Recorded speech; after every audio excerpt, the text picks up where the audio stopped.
All right. Well, dude, I'm late because I was getting absolutely shred city. Okay. Did you see my comment? I saw Ali shared the F45 place you go to, Oh shared the yeah, date. I said, okay, Albert with a yeah. bunch of hard eyes. That was pretty I know. I funny. clicked into to look at the post, and it was like there was two comments, and one of them was from Ethan saying cheering me on. I have been kind of getting back into the swing of it again, but this has been the theme. I don't know who can relate listening to this, but I'm really hot and cold. It's just because our life is a little all over the place. Like I'm on it when I'm home. I'm 3 to 5 days a week when I'm home, but then when we start traveling and we go to Hawaii and California for 4 weeks, Yeah, it's hard to, it makes it a little difficult yeah. to there's no excuse, I could still work out, but Yeah, but I it's kind not of the use that same. as an excuse. Well, No. my dad's on me about working out. We have a YMCA like 30 seconds down the road. So I think starting at like 5:30 in the morning, maybe tomorrow, we'll see. I'm going to start going with him and working out. I could use some muscle mass. So hopefully I'm shred city here in a couple weeks, couple months. It's definitely a good way to start the day, for Yeah. sure. I've caught myself even like I've been in a bit of maybe a funk the last 5, 6 days. Honestly, kind of since we got home, to be honest, because we came home and the weather was kinda it was beautiful for 3 days. I'm like, "Sweet," and then it went right back Yeah. to Yeah. cold Yeah. and gloomy, and it was like, I mean, it's tough. Yeah. And when you've got a 2 and almost a 2.5-year-old just absolutely bouncing off the walls, and there's only so much you can do, Yeah. I'm catching myself waking up and getting on my phone, trying to get work done, like, right away. Yeah. So then it kinda puts me in reactive mode a Yeah. little bit because naturally I wake up and there's 3 things that have gone wrong. Yep. Yeah. And which is fine, it's always will be the case, but when I wake up and that's the first thing that I do, Yeah. it's tough. That's kind of my Yeah, thought process behind going at like 5:30 is just right. nobody's up yet. Stuff hasn't hit the wall yet, maybe unless Al's up already.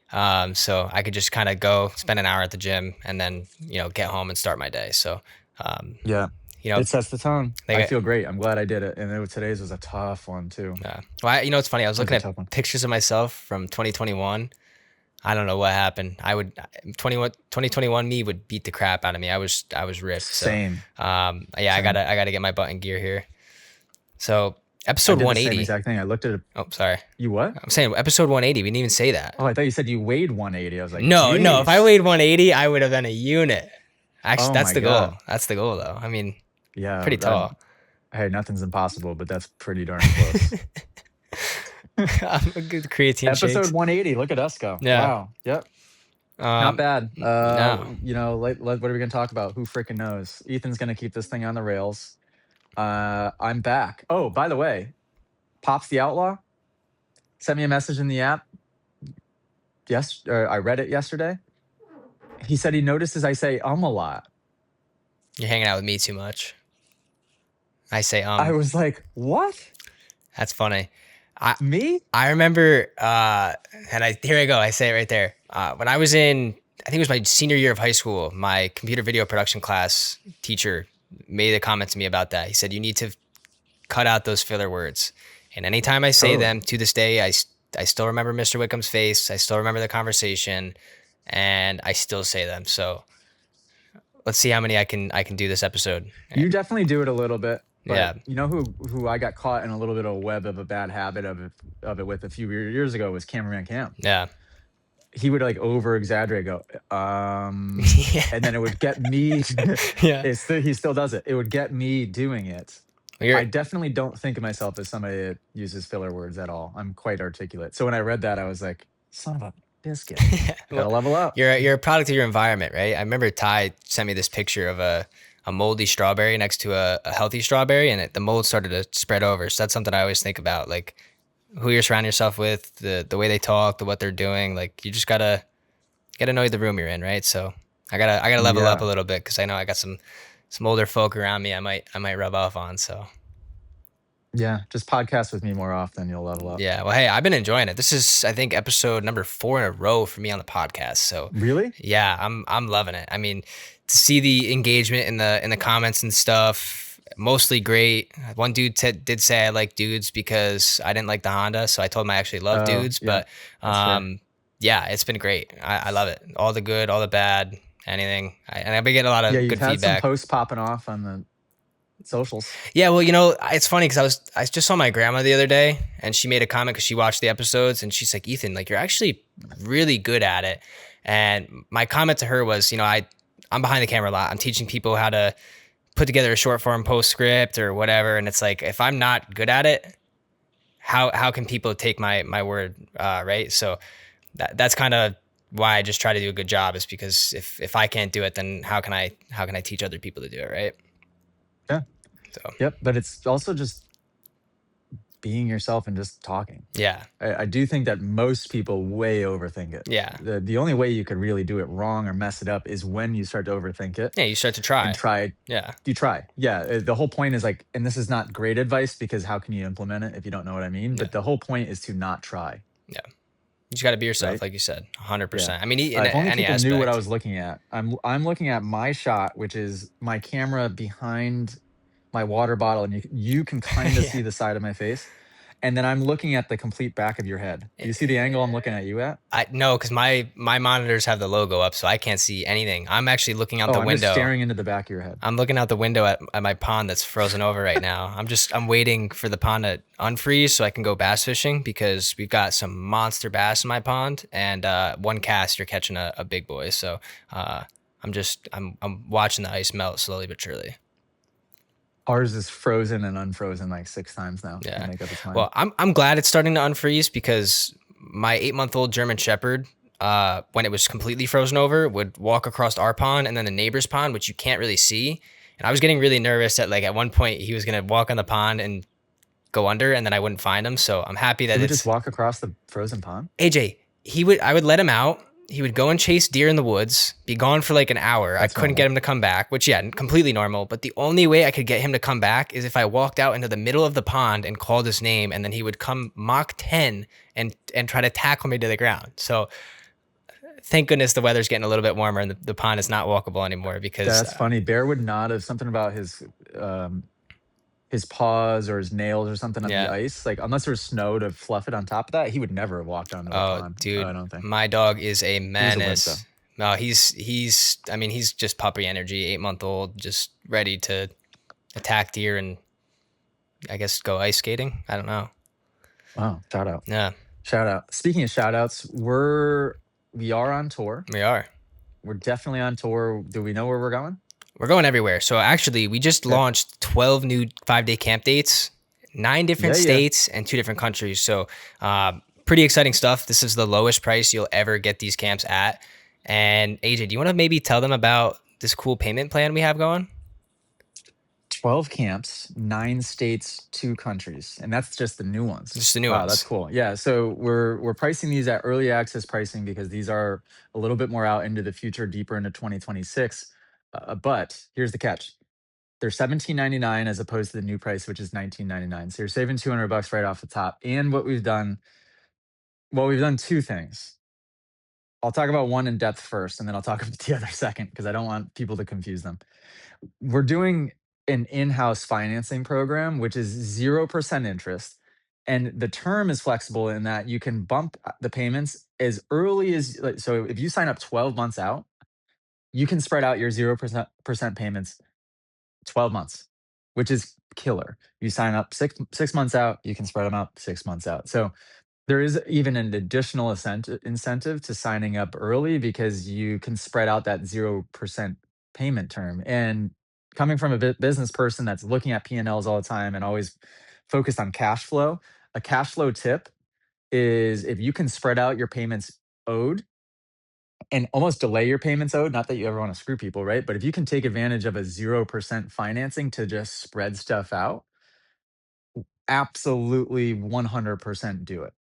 Absolutely 100% do it. So that is a huge go on the website. You'll see it anywhere that you're landing on a camp page. You'll be able to reach out to our team and set up that payment plan with us. It's a no-brainer. It's an absolute no-brainer. And then the second thing is that I don't think we've officially announced this yet. Our scholarship program is now live. So if you guys same thing, if you go on the website, you'll see information about the scholarship. You'll be able to apply. and this is an income-based scholarship. So my whole thing was, and we'll talk about this a little bit more because a clip just got posted of me and the Alex Hormozi thing, and everybody's been asking me about what was it like, what did you talk about? The big realization there was that we were killing ourselves with our pricing, because ultimately it's tough for a customer because a customer only sees one thing. They just assume that the business is always making a ton of money. That's always how it goes. But when you factor in me paying all of the staff, we've got, I mean, when you include employees that are at camps, we have over 20 people that are on payroll. My payroll is nuts right now. Then when you have track rentals, when you have hotels and flights and car rentals, the number sometimes at the end of the month, like even last month, we were negative $30,000 when it was all said and done, which is the nature of growing a business. It can happen. But that's what people don't realize. Holy crap. All of this that's going on, all of those views on social media, raising the price, which thank God we did it when we did. I'll talk more about that. It was still negative $30,000 when the month was all said and done. So where was I going with that? The reason I didn't up that price sooner was, which was what this clip was about on social media, me talking to Alex Hermosi about, was I never wanted to raise the prices too high because I was the family that couldn't afford any of the expensive training or any of the expensive stuff. And it just felt unfair. So the scholarship is a perfect way to be able to get those riders and those families still at camp with us. And there's income thresholds. So you basically just apply. Pretty sure that it's set up at, if it's a household that makes 80,000 household income or less, you can apply to earn X amount off of your camp sign up, and it's significant. If your household earns $60,000 or less, Yes. Yep. it's another discount that you can apply for, and that one's really significant. Yeah, 60% So yeah, tuition assistance on households under 60,000. So that's massive. 60%, 60,000 is 60% Yep, and then discount. 80,000 is Yeah, that's 40%. massive. Yeah, I mean it's huge. Huge discount. So there's no reason really why you guys can't make it to a camp, basically, is what we're trying to say. Yeah. So 12 new camps on the website. Go check them out. 9 different states, 2 different countries. They're amazing facilities that we've chosen to do these 5-day camps at. If you can't make it for the full week, you can sign up just for single day passes. We're having all different fun ambassadors show up. We're having fun guest instructors show up to these things. We surprised everyone with Adam Cincerello Yep. at a camp in California. We're bringing Justin Brayton to camp with us next month in South Carolina. We're always going to be doing that, even if it's last minute, or even if we don't announce it to the camp members at all. We're Yeah, just going to just be to kind of surprise them. implementing that. Yeah, Yeah. just to surprise them. Yeah, it'd be super Yeah, cool. I'm excited. yeah, and we're on single day tour dates as well. We're going to be doing. Still trying to figure out the game plan with that in 2027, but as of 2026, we have 70 single day classes. So go check out where those are as well. Coach Ty today, as we're filming this, is at Scrub and Dirt in Georgia. Yep. So shout out to you guys. The weather looked a little shaky, so hopefully you guys are having a good time. Well, I will And say, then yeah, Coach Mitch has been flying over. Coach Ty can make a mud day fun. If he can tackle 508 last year in that monsoon, Yeah. I think he can make it good today. So, shout out. Yeah, and we always, I don't want to give too much information away, but we are really fair in the way that we operate as a business. And if you've gone to a class that we've decided to follow through with it and the weather ends up being questionable, you know what we do. Yeah. We go above and beyond to make sure that you get to another class and experience the full experience with the weather good, even if you showed up and executed a full class. So that's what we probably plan to do for this one as well. And yeah, so we're on tour. Go to the motoacademy.com, not motoacademy.com, because I don't own that domain, unfortunately. The motoacademy.com, and sign up. Beautiful. Gosh darn it. This, by the way, the discount, it's not a discount, it's an early access price for the camps, is only available for a limited time. So don't wait. Yeah, a little bit limited Okay. time. And just one last thing before we transition. If you're on the fence, we just started doing 15-minute calls with our senior camp advisors. So you can hop on Mm, the phone and ask your last minute questions to make sure that this is the right decision for you, right? So we got some pretty cool people doing that stuff. So if you are unsure, Go to our 5 day camp tab and book a call with Britt, and she'll give you the answers you need. Yeah, that's good plug there, because that's a killer opportunity to be able to hop on the phone. And I understand it. I think that at a certain price point, when you're investing a X amount of money in an experience, you want to learn more. You want to be able to ask those questions, especially today's day and age where everything's AI. It's like, Yeah. how real is this? What? Well, And so just being able to talk to somebody for 10 minutes, 15 minutes and ask those questions and seal the deal, that's yeah. huge. Well, I can tell you from my personal experience, whenever I have to call customer service, there's nothing that gets me more angry than when I call and I'm talking to a robot for 20 minutes before I can get to Yeah. somebody, right? So, we're eliminating the robots. No robots at the Moto Academy.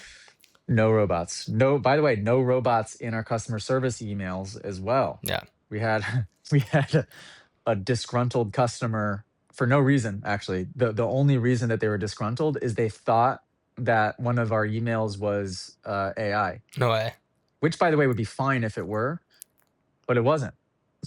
Yeah. And so Kayla was like, "Man, do they think I'm a robot?" So I was like trying to give her advice. I'm like, "Okay, your email response back was so nice actually that it almost sort of, Seemed artificial. yeah, right. She didn't acknowledge exactly what it was.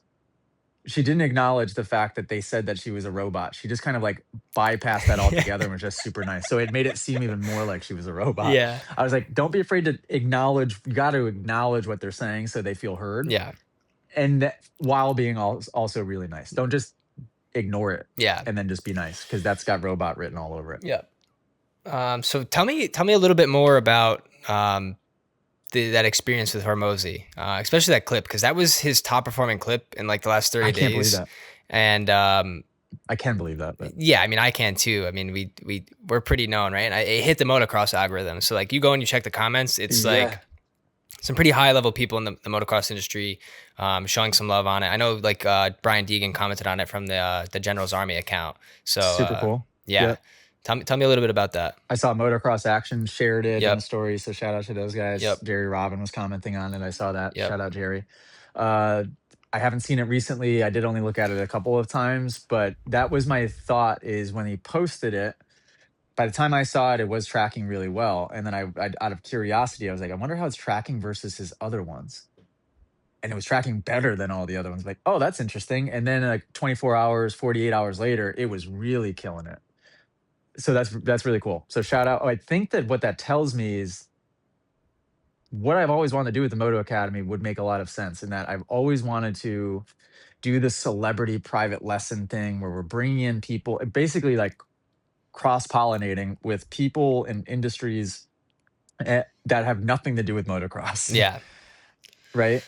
Because I think that the Moto Academy is elevating to a point where we are synonymous with dirt bikes. yeah, If you think of motocross or you think of dirt bikes, you think of the Moto Academy. If we're not there yet, we're getting darn close, 100%. right? So once that happens, and especially with Stark and how easily accessible it is to be able for any family or any person to learn how to ride, because those bikes are so easy to ride. I mean, I think the sky's the limit. And that was what I was thinking when I saw that post do well, and how the moto people were excited to see that collaboration, if you want to call it that. Yeah, And also it gives me hope that the moto people have the awareness, a little bit of the mindset business type of stuff, yeah, for sure. right? Because that's what I see myself transcending to, is more into somebody like a Hormozi that is not just one business really. He owns a acquisition.com, which is a portfolio company, right? So he's elevated above just owning one single business. That is probably what I see myself doing, more in a self-development space, less in a business specific space, kind of like he is. But he has a nice touch of mindset as well. That whole thing was killer. And it came at the perfect time because I had really good intention going in, which I think is key. That was a lot of the questions I got from people, like, is it worth doing? And if you have an intention and you're kind of where I was, where you felt like you're a little bit at a crossroads, or a big decision kind of is ready to be made and it could kind of pull you either direction, then it's perfect thing to go and do. And so it just gave me confirmation that the camps are it. and that the raising the price assumption that I thought should be a thing needs to be a thing. And they explained exactly why. And I think I said that in a podcast with Cam, but the raising the prices, it just it helps the business stay afloat. Number one, it brings in better customers, more qualified customers, and you can always do a scholarship program, something to make sure you're not pricing out Yeah. the other people. Well, he made a really good point in that clip too, which is so obvious to us. I mean, we give away so much for free between the content we post on short form, long form, even just doing the podcast and answering people's questions from inside the app. Now that we introduced the free tier in the app, and we're doing the 21-day jump course, which by the way, we might have something even cooler coming soon.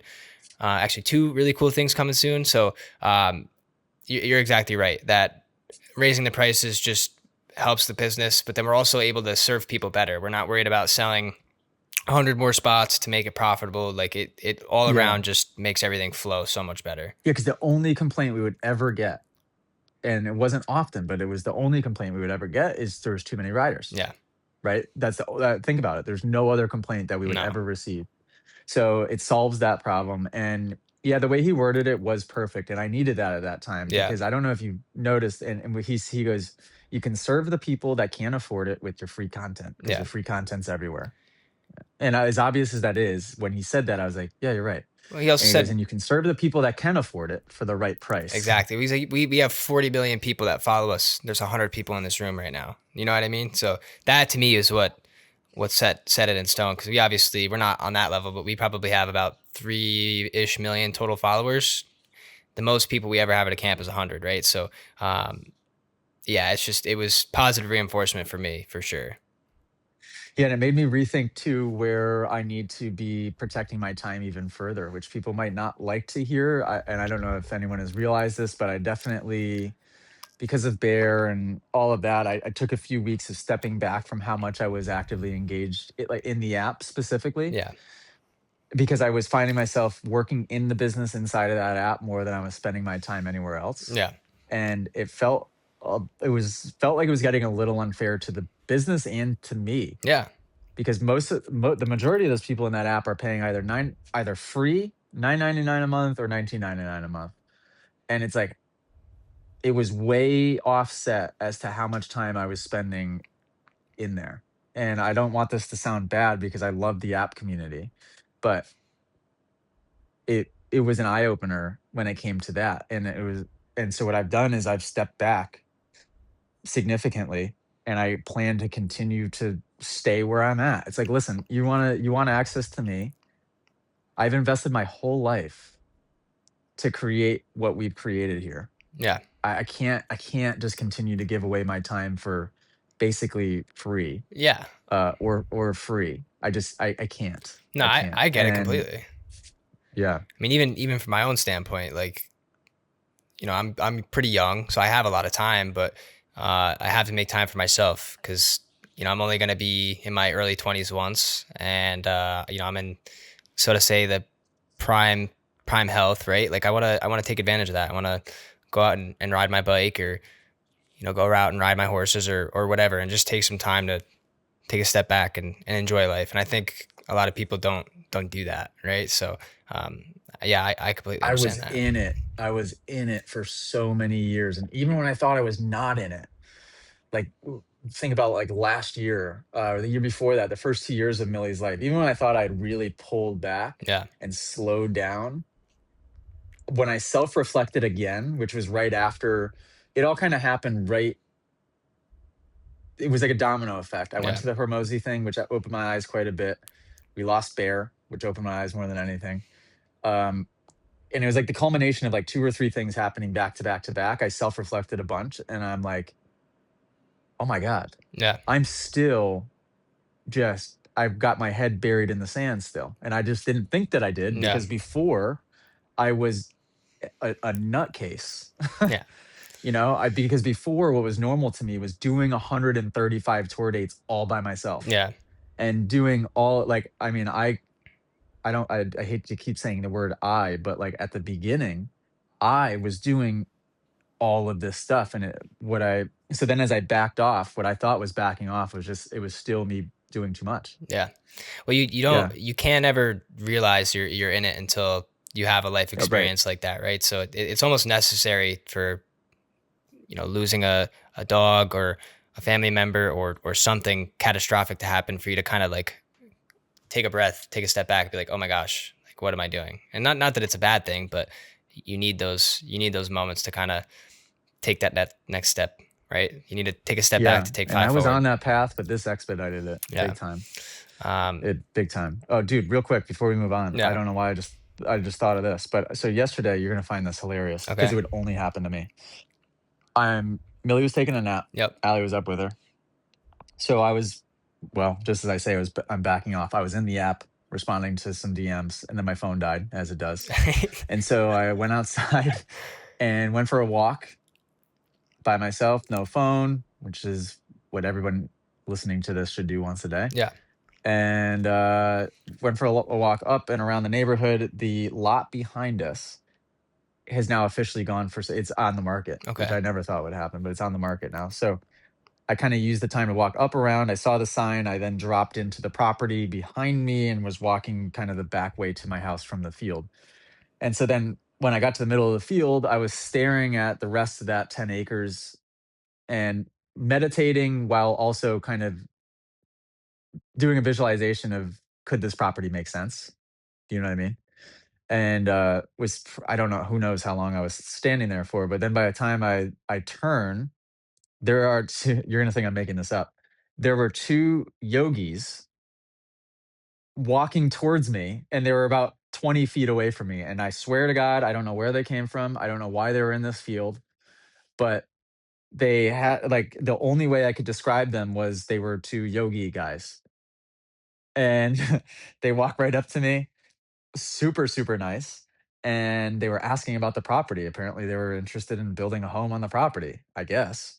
But then I asked them what what is their spirituality? I don't forget what the question was that I asked, but I was just like curious because they had like paint on their face. Like these were straight up yogi dudes and not dressed appropriately, by the way, for how cold it was outside either. And they are Hair Krishna, I think is what it's called. Okay.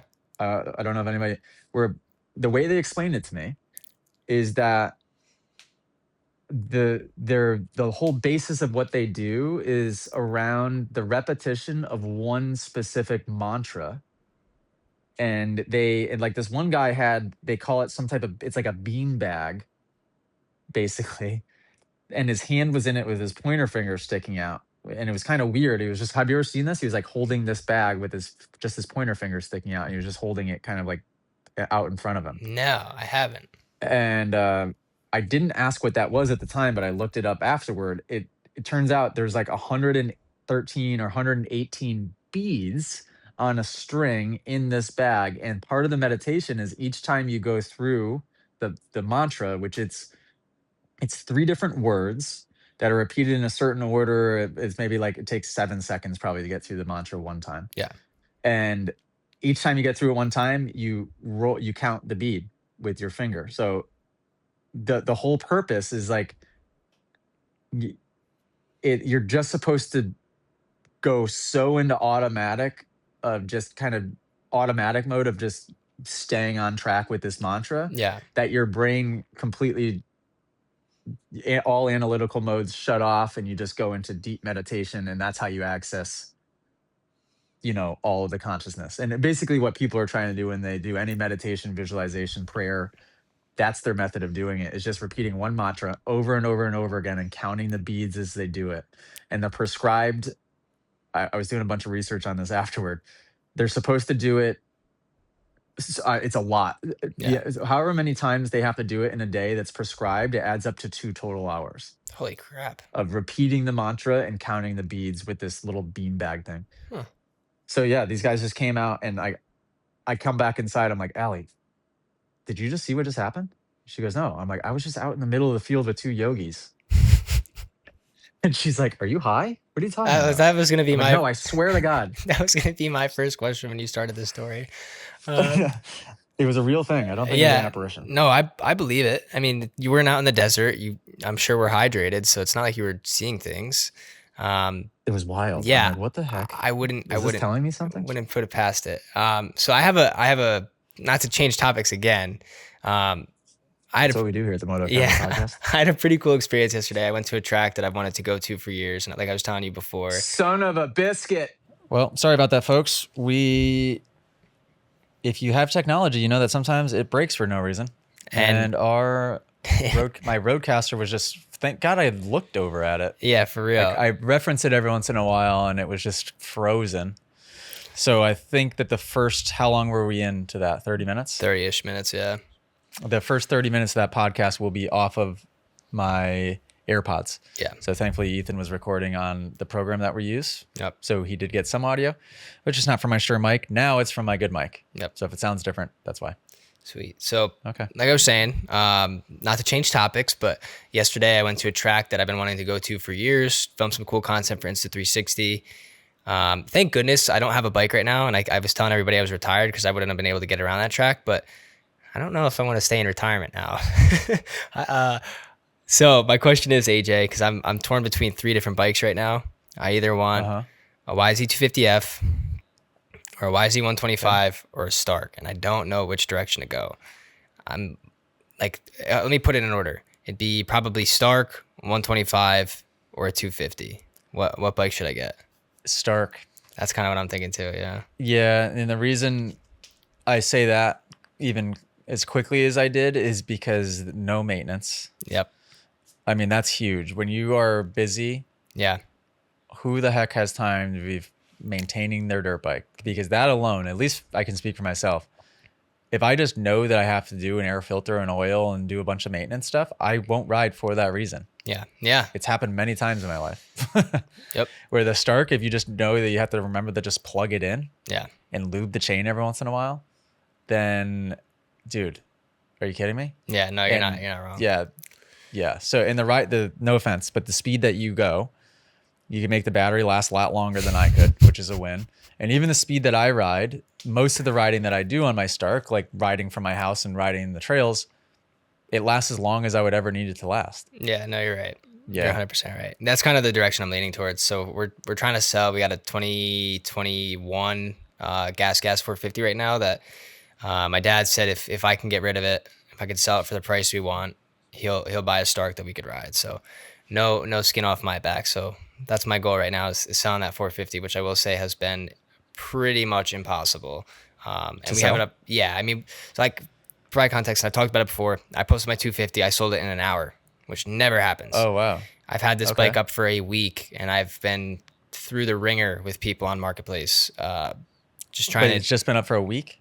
Yeah, a week. But I And said, how much? What year is it? How many hours? What is the price it's a 2022 MC 450F. It's if I had to guess, so when we got the bike, the hour meter like stopped working, but it was at like 57. So I'd guess probably 60 hours on this bike. It was a pro. It was a pro bike. It was raced outdoors that summer. If I'm not mistaken, the guy who maintained the bike was Fernandez's mechanic. So it's a well maintained machine.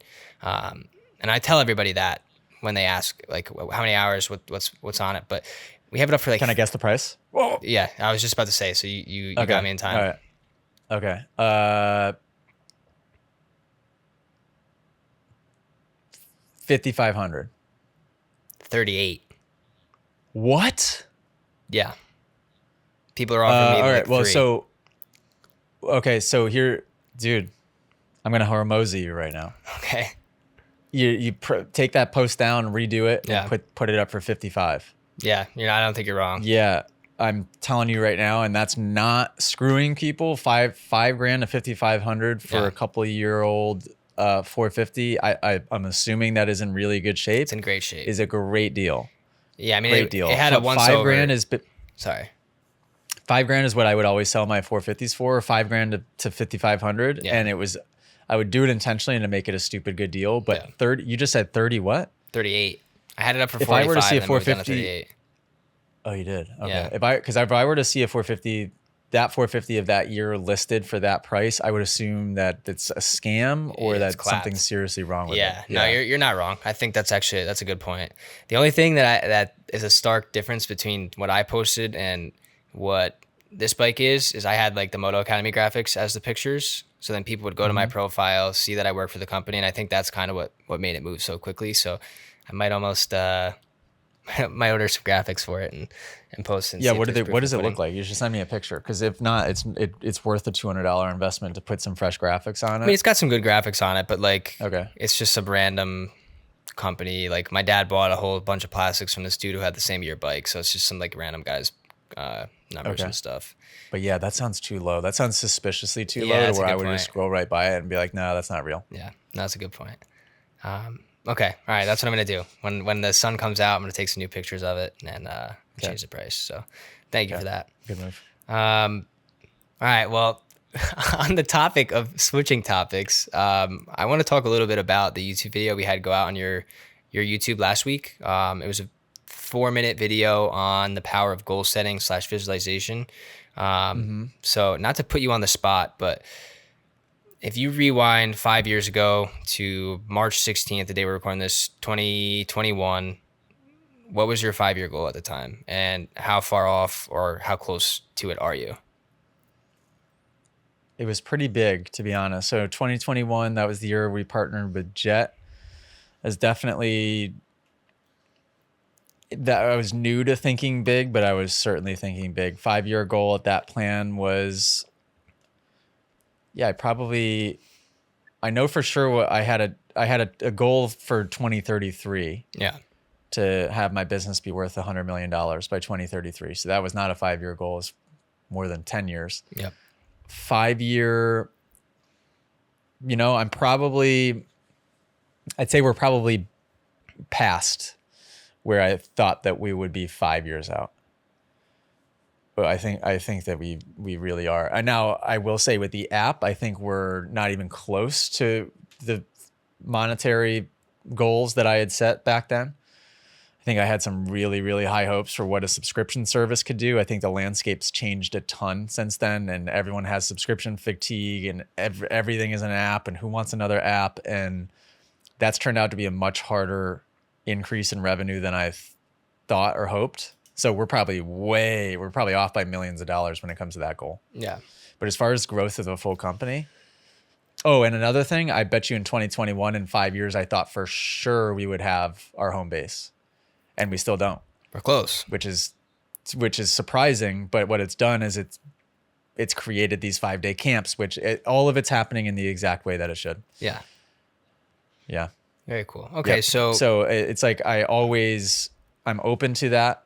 I don't force that. In 2021, I was definitely I was a forcer still, yeah. right?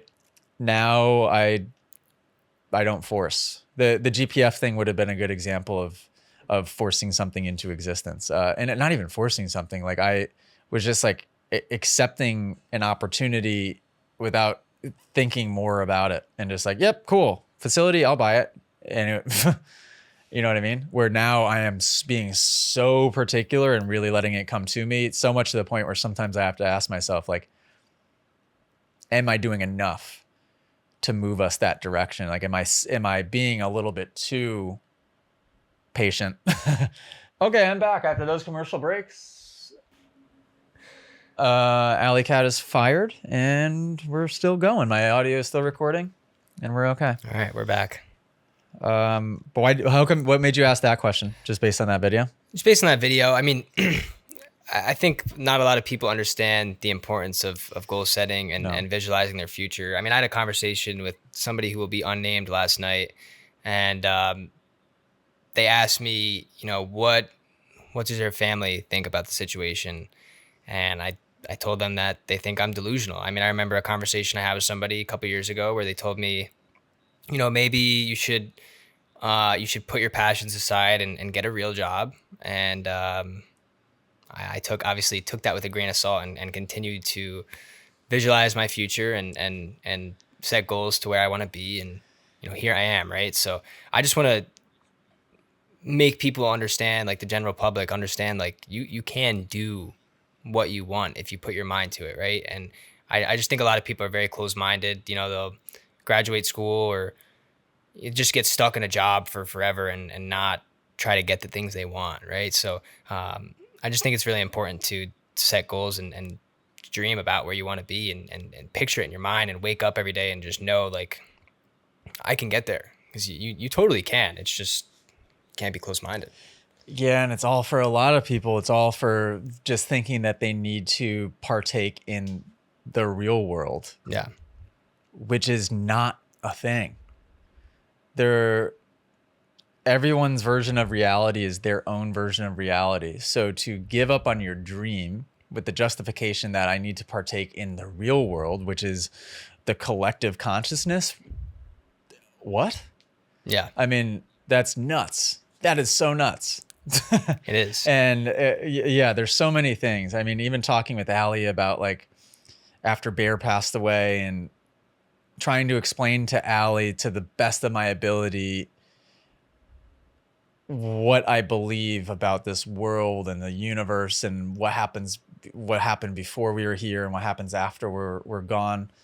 And then when she says what she believed, I'm like, Allie, take a step back and think of, so you think it just ends and there's nothing? What about before you were here? Yeah.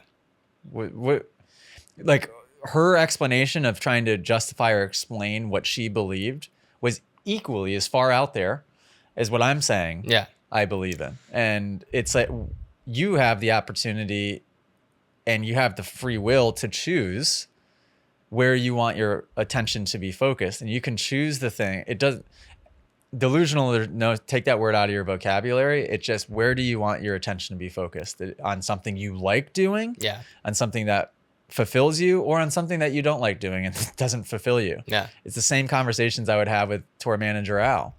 And it's like, Al, I don't want you to feel like I'm arguing with you here or disagreeing with you or saying that you're wrong, but because everyone's reality is their own. But the reason I'm confident in telling you that you have the wrong perspective is because the thing that you're choosing to focus on is not serving you. It's making you unhappy. It's making you feel depressed. It's making you anxious and fearful. So you don't have to do that. You can focus, you can focus on something else that makes you feel good. And I'm going to say that that's what you should be doing. Yeah. I had a sort of a conversation. I'm waiting for a voice note back from Aiden yesterday. Yep. Because Aiden is planning, I think he's planning on going to lineman school. Yeah. In like May or something. Yep. And so I sent him a voice note. I'm like, hey, Aiden, I just wanted to, this is starting to approach. I would love to keep you here with us. Like, can you just explain this a little bit to me? Because it seems weird and it seems like it might not be the right choice. I just want to talk through it a little bit with you. Why are you choosing to go to lineman school now, when you have the opportunity of the Moto Academy right now in front of you? And his response back was just that, of course, dirt bike stuff has always been his dream. But then he's like, the lineman stuff has always been my dream too. But even when he said that, it didn't sound genuine. And then he goes, and I want to be able to support, I want to be able to like support my family in the future. And I was like, oh, here we go. That's the trap. Here's the trap. Yeah. Here's the trap. And then he threw out some absurd number. Actually, he said that linemen make 500 grand a year, which people listening to this, do linemen make 500 grand a year? There's no way. And I did a bunch of research afterward and not even close. Like even like a journeyman lineman is what they're called. They're working crazy overtime. It said maybe they could make 200 grand a year. Yeah. I don't. And that's a W-2 employee. So you're getting paid, I think you'd be getting paid as a W-2 employee at 200, let's say even best case scenario, 300 grand a year. You're not taking that That's home. like a W-9. That's like a W-9 employee making 100 to 150. Yeah. So dude, Aiden, if you're listening to this, and I'm going to have this conversation with him today, but it's like, I can't sit here and tell you what to do, but do the thing you want to do. And I would guess that that's the dirt bike thing. And between Aiden driving and being an assistant coach, and we're going to create different ascension levels now of assistant coaches and of head coaches. So we'll have a junior assistant coach, and a senior assistant coach. So that way you can earn more income while still being different assistant coach levels. And then same thing as a head coach as well. So you can see more, there's more opportunity to level up, I guess, within your role. But between being working towards being a senior assistant coach and being the driver, Aiden can be making more money than almost anybody on the Moto Academy because he's Yeah. doubling down on his income with two different roles that both are things that he enjoys doing. So, and he would be a W-9 contracted employee, which means he can write off his truck that he has, like his trucks are his biggest hobby. His other biggest hobby are dirt bikes. He can write off all of his dirt bike stuff. Yeah. It's like, why wouldn't you want to operate in that way and just choose? And I think it's because people are it's easy to let people get in your head about you got to chase the dollar or join the real world, when in all reality, you will make a lot more money pursuing the thing that you want to be doing. Yeah. And Because there's nobody can keep up with the person that is pursuing their own path, because the person pursuing their own path will never burn out yeah. because Yeah. it's their path and they're creating it. So how could you keep up with that person? You can't. They're going to just continue to rise. Like you said, you get that fulfillment. You can go to sleep at night, not stressing about the next day, because you know you're gonna do what you love, right? I remember back when I was doing music videos, to go along with something you were saying before, I was told to never send the product or the project until it was completely finished. Only so you're not getting all of these outside opinions that might change the end result, right? So I think the same could be said for really just about anything you do in life, right? Like if you believe in it and you have people around you that are kind of closed-minded and don't see the vision, don't share it. I don't know if that. Yeah, I got so much bad advice. Yeah. So much bad advice when I was growing up from the people that were closest to me. Yeah.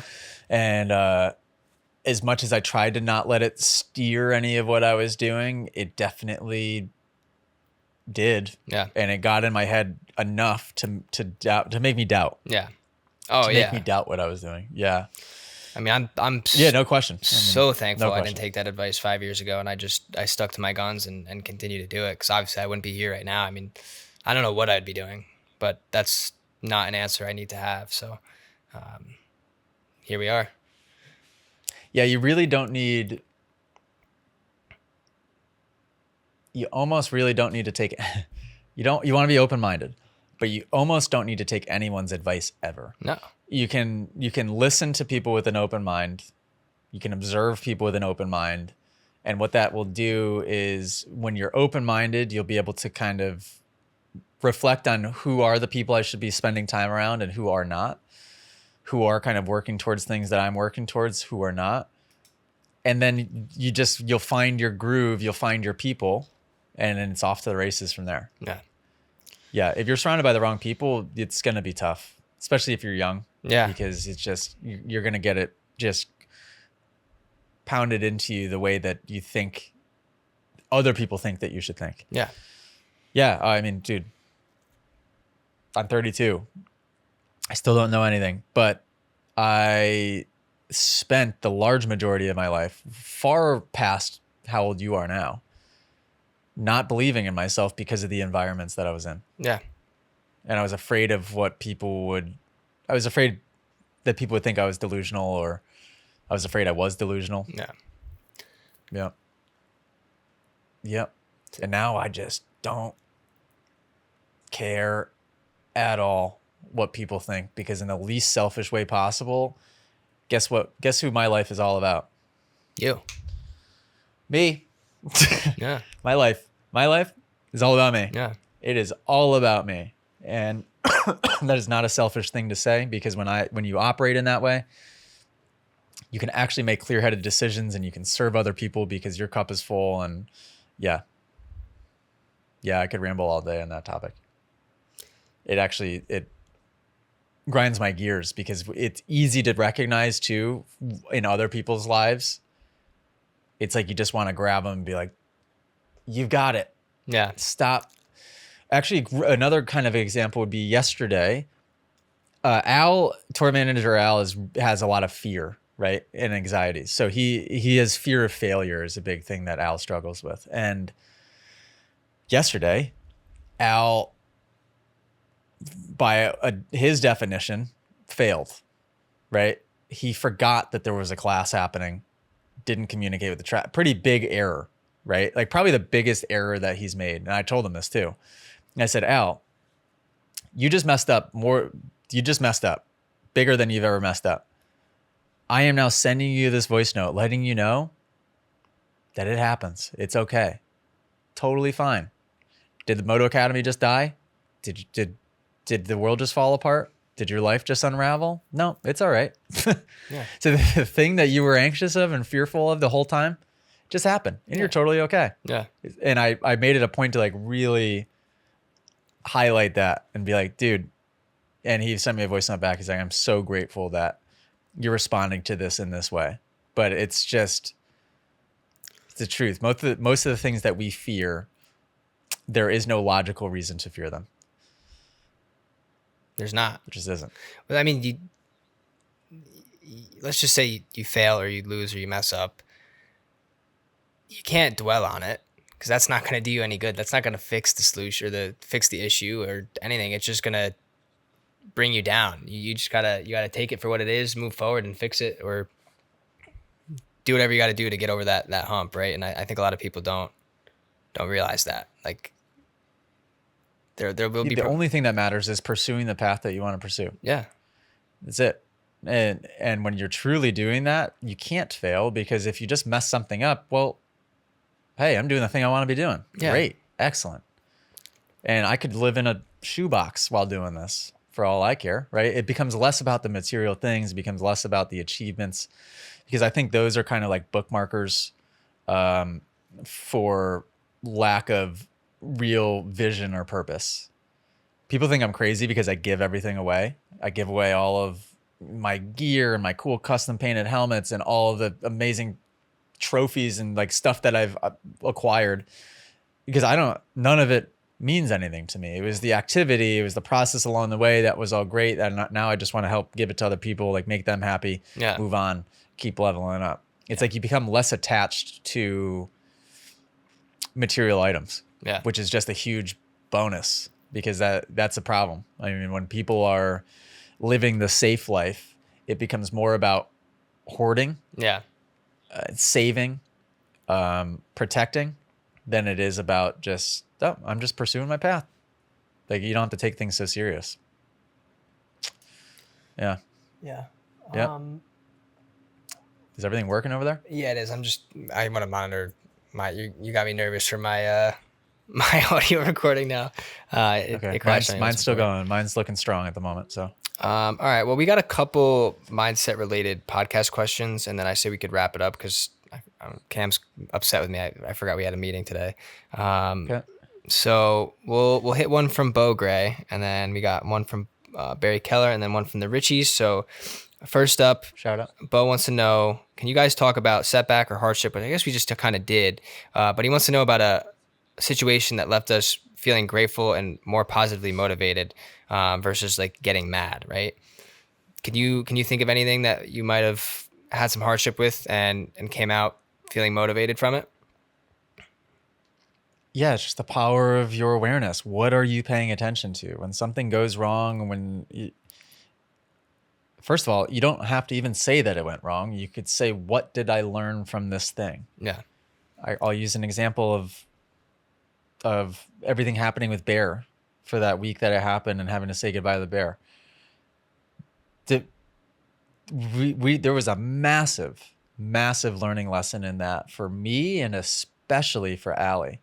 Where in the long run, when we look back on that 5 years down the road, 20 years down the road, we're going to look at that as like a turning point of getting to the next level of just faith and stillness and being able to just not stress and worry about things happening. I think that was like, there was so many wins within that and so many valuable lessons learned within that. On the other hand, you could look at it's the same person going through the same, going through that same exact event could consider it the worst tragedy ever and can harp on all of the negatives. It is where is your awareness placed? Yeah. That's it.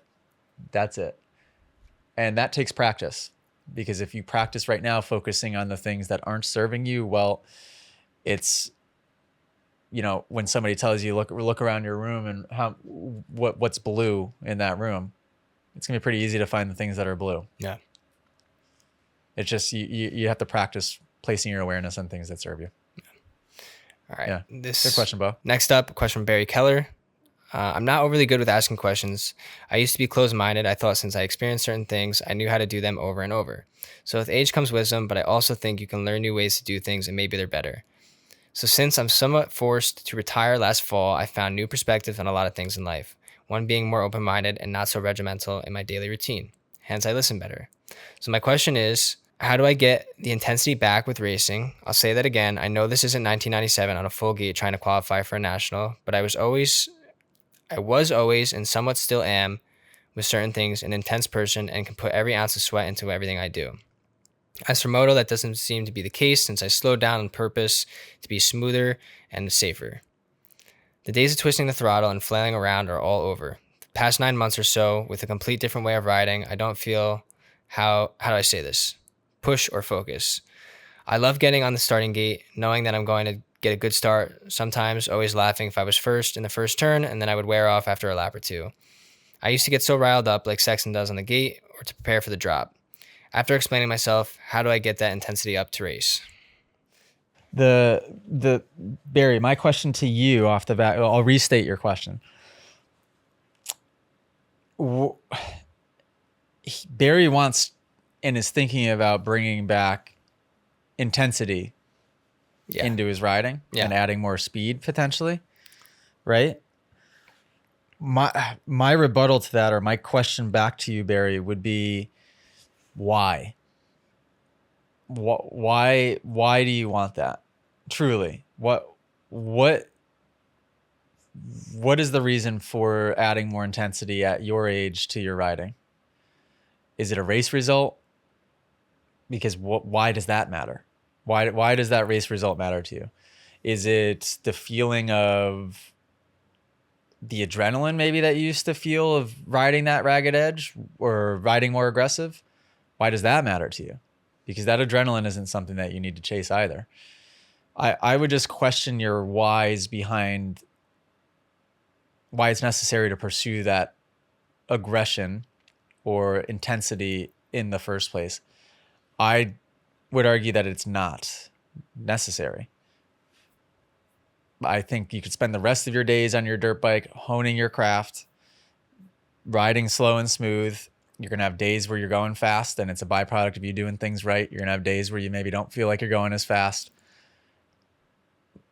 That's my mindset on it. And I honestly, if I was talking to somebody that was 50 or 60 years old, or I was talking to somebody who was 15 or 16 years old, my answer would be the same. Because the intensity and the speed is always a byproduct of doing other things correctly.